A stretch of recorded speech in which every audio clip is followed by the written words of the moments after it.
I will be locking every single Real Madrid player with a lifetime contract. I'm up and all time.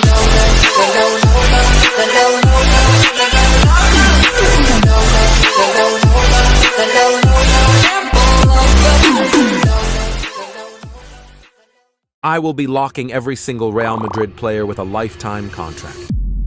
Yes, you heard me right. Real Madrid has gotten a transfer ban. They're not allowed to sign any players in 10 seasons. So they need to keep their whole squad the same because they can't afford to lose any players. But they are allowed to loan out players because they need to grow their team to reach their objectives, which is to win 20 trophies in 10 seasons. Sounds very difficult, but Real Madrid has a high potential young squad, such as Lunin with 86 potential, Carreras at left back with 88 potential, Dean Huijsen with a whopping 89 potential, Trent Alexander-Arnold with 87, Tchouaméni with also 87 potential, Vinicius with a crazy 92, Rodrigo with 89, then Valverde with 90, Camavinga with 89, Jude Bellingham with 94, Arda Güler with 89, Mastantuono with 88, Mbappé with 94 potential, and Endrick with 89, and yes, I will be putting development plans on every single player. So they obviously grow a few ratings and make our team better. But yeah, as you can see, this team is stacked with potential. So the challenge will be tough, but not so much with this team probably. I won't be loaning any players out this first season because I'll just see who grows and who gets game time so we can get a better understanding, and then from season 2 we'll begin to loan players out. But for now, let's just start off by simulating the first season to see how we will do. So we're at the end of the first season. Has Real Madrid started this challenge off with any trophies? Let's just see. Well, they got second behind Barcelona in the La Liga. They then actually lost the Supercopa to Athletic Bilbao, couldn't even win the Copa de España, and then lost to Arsenal in the Champions League semi-finals. So actually no trophies won this first season, but we're now in the second season, and take a look at that beautiful growth on our team for the most part. But Arda Güler is now 86 already, Bellingham is 93, and Mbappé is already 94. It's genuinely insane. It's already looking good, but I also think it's time to loan out players. I'll try to loan out Lunin so he can get game time and have time to grow. I'll also try to loan out Fran Garcia, and then also Raúl Asensio, and then even Franco Mastantuono. Let's see who they can sign with. And the first player getting loaned out is our bench keeper Lunin. He will be going to Atalanta for 2 years. We're then going to be loaning out Frank Mastantuono. He will go to Bournemouth. I think that'll be really good for him. We've then loaned Fran Garcia to Bilbao for 2 years. And lastly is Raúl Asensio, who's going to Aston Villa. So that's our players loaned out. Hopefully they'll do well at their loan clubs, and hopefully our team continues to grow. But yeah, let's just simulate this second season, and we're now at the end of the season. But let's see how Real Madrid did, and they've won the league this time, so that's our first trophy. They, however, still couldn't win the Supercopa, but they did in fact win the Copa de España though. But then they lost to Newcastle in the Champions League this time, so 2 trophies won this season. And our loans did okay. Lunin played 10 games and even grew 2 ratings. Fran Garcia did really well and grew 3 ratings. Asensio, on the other hand, didn't get game time, but he did grow 2 ratings. And Franco Mastantuono surprisingly didn't get any game time, but he grew to an 82 rating. So I'll keep all our loans at their loan clubs for 1 more year. But this is our team for season 3, and yeah, it's beginning to look incredible. Courtois is holding on to his rating despite being 35 years old. The rest of the team is growing, but it has slowed a little. So I think it's time we change the development plan of each player. And I'll also try to train Tchouaméni to a center mid so he can fit in the team better. But yeah, I think our team looks great. Hopefully we can actually just win more trophies from now on. But let's just see by simulating the third season. So we're at the end of the third season. Can we win more than 2 trophies? We did win the La Liga again. That's good to see. But yet again, for a 3rd year in a row, we lose the Supercopa final, this time to Barcelona. But we get our revenge on them in the Copa de España. But then we lost to Manchester City in the Champions League. Lunin didn't get any game time, which is weird, and he didn't grow. But Fran Garcia did amazingly, 41 games, and grew 2 more ratings. Asensio is still with no games at Villa, and same with Mastantuono, but he did actually grow 2 ratings. Our team is only becoming more incredibly strong for each season. I'll stop loaning out most of our players now. Expect Mastantuono because I really believe he can grow. So let's see which clubs can get him. Inter Milan with an offer, but I just don't think he'll get much game time there. But Dortmund could actually be really great. They're known for developing talents, so I will accept. And Mastantuono has accepted the deal. He is officially off to Dortmund for 2 years. That will be interesting to see how he does. But let's just simulate the 4th season now. So we're at the end of 4th season. Let's just see how they did. And Real Madrid with another league title, and they finally actually win the Supercopa. But then this time they can't win the Copa de España. But then they did actually win the Champions League, so that's a treble, our first so far. And here's an update on Mastantuono. He only played 10 games, but did grow 2 ratings. I'll keep him there at Dortmund for one more year. But bro, this team is becoming incredible. The defense is solid. But that midfield and that attack is incredible. Like, it's genuinely insane. I will be changing the development plan again so that they can hopefully grow yet even more. But let's just simulate this 5th season and see how they do. And Real Madrid keeps on winning the league title. They can't, however, win the Supercopa this season. And actually, no Copa de España either. They do win the UEFA Super Cup. And they've won the Champions League back-to-back. That's really good. Another 3 trophies, which puts them on 10 trophies now. And Mastantuono played another 10 games at Dortmund, but he didn't grow any ratings this time. But we're now officially halfway through the challenge, and we're also halfway through our goal. Our team is surely the best ever team in football history by now, and it's only getting better and better. We'll expect Courtois, who's dropping in rating, but I'm not worried because we have Lunin. But there is some good news. Tchouaméni can finally transition to an actual center mid, so we will be doing that. But it didn't really make a difference in his rating, though. But that's still good to have. But yeah, let's hopefully just continue on winning trophies. So we're at the end of season 6. Can we continue our amazing form? For once, we actually don't win the league title. We lost to Barcelona on goal difference. That's annoying. Real Madrid does win the Supercopa, but then they can't win the Copa de España, and they lost the UEFA Super Cup to Liverpool. And even more crazy is that they lost to Lech Poznan in the Champions League. That's embarrassing. So only 1 trophy in season 6. It's now season 7 though. Most of our players are beginning to turn old, so that means they'll soon drop in rating. That's not good. But we do still have a lot of young players that are still growing, so hopefully we can win most of our trophies now. Let's see how we do in season 7. So we're now at the end of season 7. Can we get back to winning multiple trophies again? And we get second behind Barcelona yet again. Still couldn't win the Supercopa, but we did win the Copa de España, but then lost the Champions League final to Barcelona. That hurts to see. And a few more players, such as Militão, are now also beginning to decline. But damn, Jude Bellingham is now 98 rated. He might even reach 99, but that reminds me that we should be changing the development of every single player yet again. But yeah, we should be getting back to winning more than 1 trophy a season, because we only have 3 seasons left, and we need 8 trophies. So let's see if season 8 will be better. So please, let's hopefully get our form back. And oh my god, we get second again. Real Madrid does win the Supercopa though, and also the Copa de España, but they lost in the Champions League semi-finals yet again. But that's at least still 2 trophies, which puts us on 14. But we're at season 9, 2 seasons left. And Bellingham has officially hit the 99 rating. He's insane. But everyone else is dropping in rating, so that's not good. But 6 trophies in 2 seasons seems tough, but it's not impossible. So let's see if we can pull off a miracle. We're at the end of season 9. We need 3 trophies at least. Can we get it? And Madrid gets second yet again behind Villarreal. They do win the Supercopa, but they can't win the Copa de España, and they lost the Champions League final again. Why are they so unlucky? Anyways, we're at the final season. We're on 15 trophies. So the challenge pretty much feels like it's over, unless we somehow win 5 trophies in this final season. But I don't even think that's possible. Our team is also falling apart. But I thought we did well. Anyways, let's just sim the final season and see how we do. So we're at the final season. Let's see how close we can get. And funnily enough, Real Madrid is now back to winning the La Liga. They even won the Supercopa, but then can't win the Copa de España. But they do win the Champions League in the final season. So Madrid ended up with 18 trophies. Not quite 20, but it was close enough. But I still failed. What team do you want me to try this on next?